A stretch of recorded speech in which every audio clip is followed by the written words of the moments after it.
financial review or whatever we call those, the stuff that you guys work on, the chart of accounts, but there were some fees we paid, or some invoices we paid to you for subcontractors, or expenses, I should say. We print out some proof copies, that kind of thing. So it's very nominal expenses. Those are for other marketing, I believe they're for other marketing services outside of Shorewood, and I could be wrong. Just guessing. The Shorewood Today expenses are nominal. They're Clark Graphics, Yep, marketing, that's proof. confetti, iStock photo credits, Mhm. that's separate from this. Right. This is just service, is that what you're asking? This is the service provided. Right. Okay. So, Is that both your questions? That was. Okay. I had a question on the budget, because I remember last year's budget, and you came back and said, I need more to do what's required. And there was a discussion at the marketing group of, well, we're not going to increase what we put in, but you can increase the advertising revenue. If it's going to cost you more in professional fees, you can increase advertising. We did that last year. So, and if you look at the 2016 adopted budget compared to 2016 projected, so the budget was 62,000 in advertising and projected 64, so you were able to get 2,000 more in advertising revenue based on what was We budgeted. actually got 3,000 more in advertising revenue. Well, 62 to 64 looks like 2,000. That's projected as of the date when those projections were made. too. Michelle might have better data.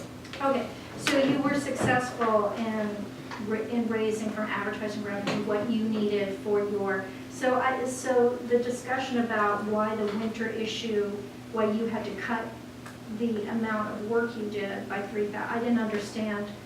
If you got you came to us at the beginning of the year and said, I need more money to do what I have to do, and we said, okay, fine, you can get it by advertising, and you did get it by advertising, but now you're saying, I still had to cut by $3,000, so that's where I got confused. Sure. Well, we actually asked for 6,000 extra last year, and it wasn't just for one person, it was for the whole staff. And then there was a discussion about, can we split the difference and raise more advertising funds and then get the other from somewhere else? And there was some misunderstanding, so we did the extra advertising sales, and the other 3,000 didn't come like we thought it would. So we discovered that late in the year, so that's why we had to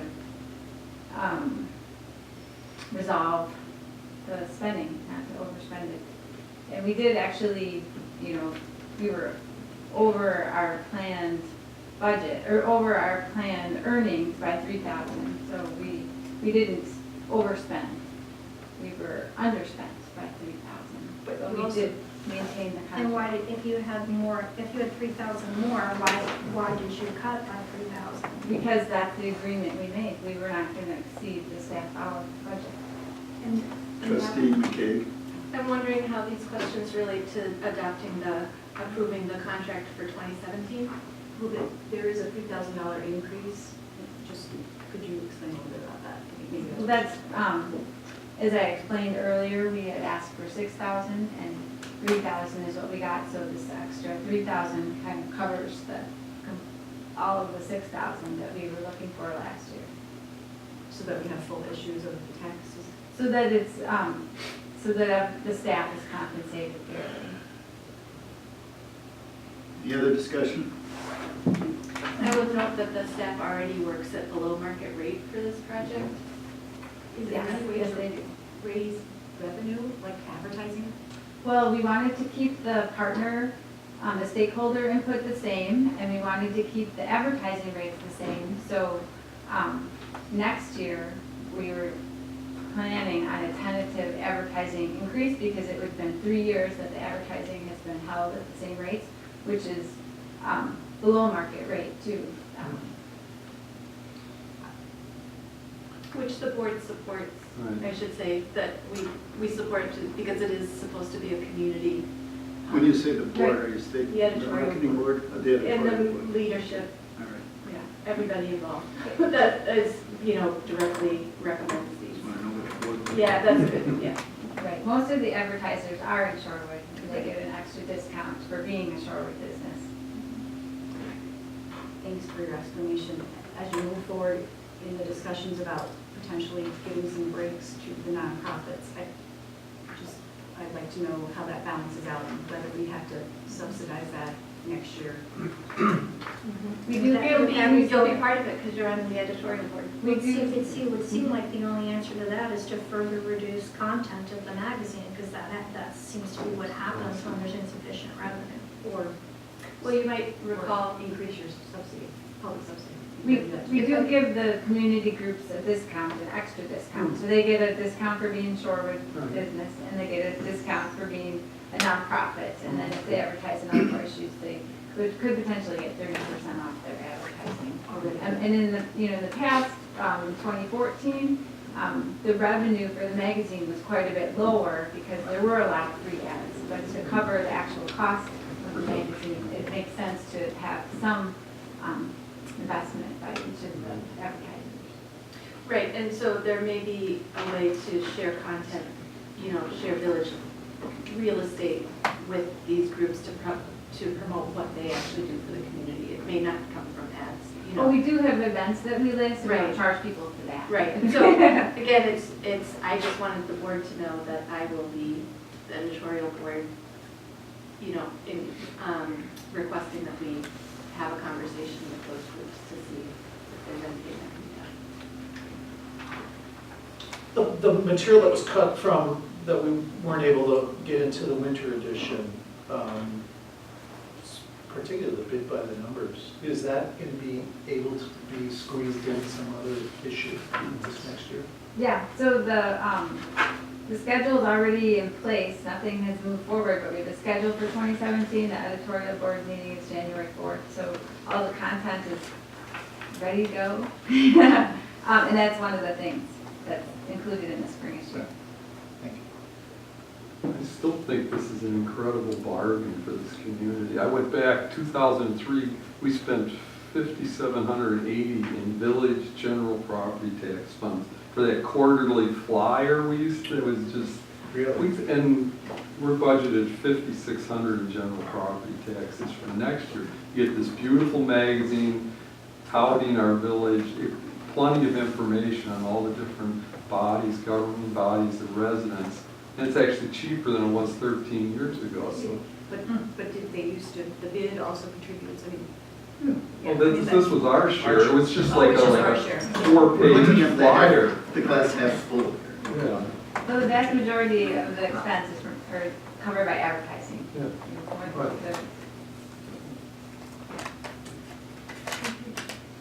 Okay, we have a motion, we have a second. All in favor of the motion as stated, say aye. Aye. Opposed? Nay.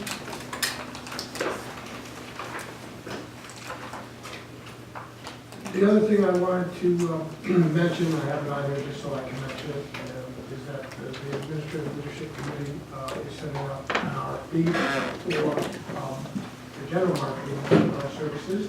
And we'll be, after that gets processed through the market, it will go to the Marketing Advisory, Marketing Advisory Committee, and then Leadership Committee will follow review, and then it comes to the board as a fiscal entity for consideration, probably around February, first meeting or second meeting in February. Thank you. When will that be sent out?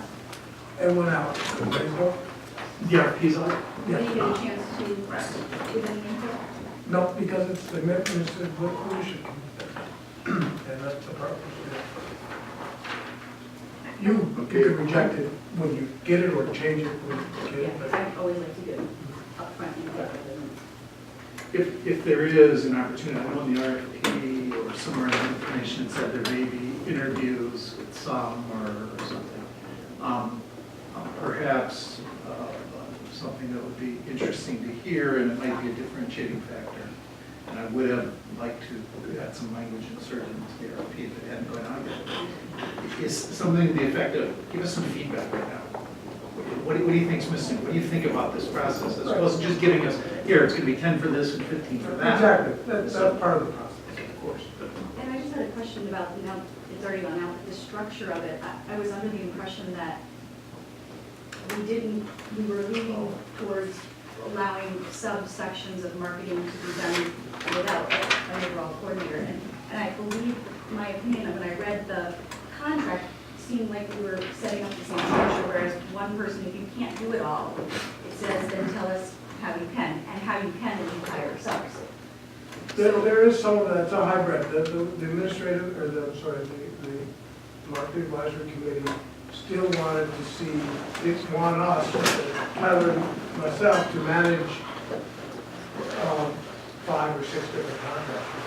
To make that easier to do one. So our goal was to try to have one manager, but we would still do all the administrative for the most part. So can someone bid on, say they want to they only have capability of doing special events, or they only are a press release, they want to bid on the press release section? Can that happen? There's a section in there that says we can take all parts of the work. So we maximize. Or they can work with another bidder, and be a sub to another bidder. They don't have to work with It allows the flexibility to do both. The marketing advisory and communications committee does not want us to do that, but we thought that was important, so we put a clause in there that we could carve it out. It does, okay, when I read it, it wasn't clear to me, We put an extra line in that we had to make I sure. hope people We know think that. that might be the way we're gonna go with this. That there may be a couple different vendors, some are for events, if we do events. But there is some technical aspects, some is more strategic, some is more very administrative, and then I'm not part of the coordination, like, that an intern could possibly handle. So there's some different, I think there's enough flexibility there that I think we can maximize our contract. Yeah, when I read the RFP, I'm not sure that I know of too many companies that would be able to do all of these different types of activities, particularly the event planning as opposed to the more, and I know we've had conversations before about separating out those two, because I'm, other than Michelle, I'm not sure who would be really able to respond successfully to this RFP. So that was my concern about the RFP. I'm sure there's more people. I really hope there are. If you're implying that we voted for Michelle, I don't think that is true. I think it is very not, that is not the case. Well, I'll look forward. I hope we get lots of responses. So,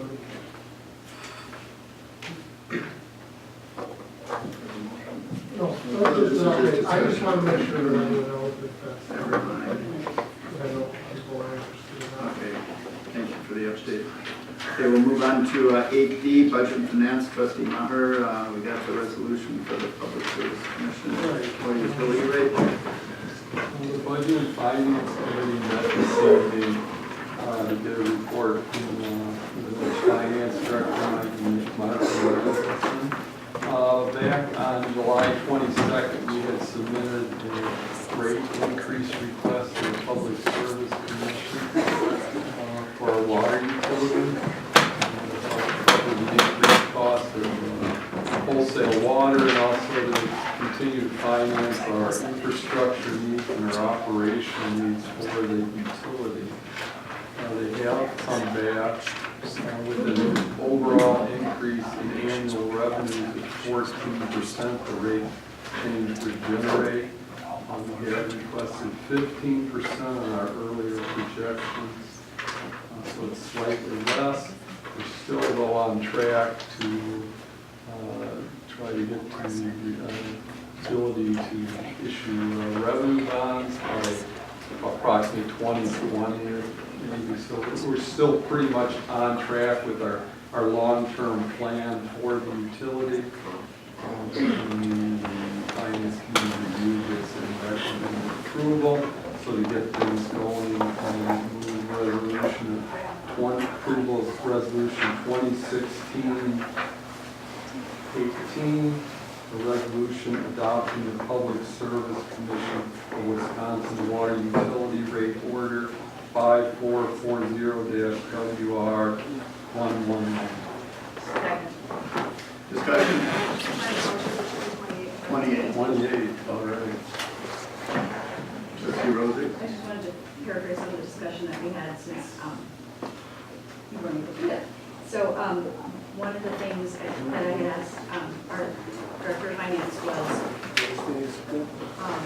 for the rate increase, we're going to be doing it every, looks like every 2 years until at least 2025 in the longer term. And there is a portion of that rate increase that is in there to build up our cash reserves. And so I would ask what the benefits of doing that were, and you can always add more if you need to, but my understanding is, it allows you to pay cash for certain things in the future that, and it allows the utility to function on its own as a separate entity. So that I got answered. I did have a follow-up question, which was one of the other reasons that we want to build up our reserves is in order to have enough to be able to use revenue bonds. And I asked about the benefits of using revenue bonds rather than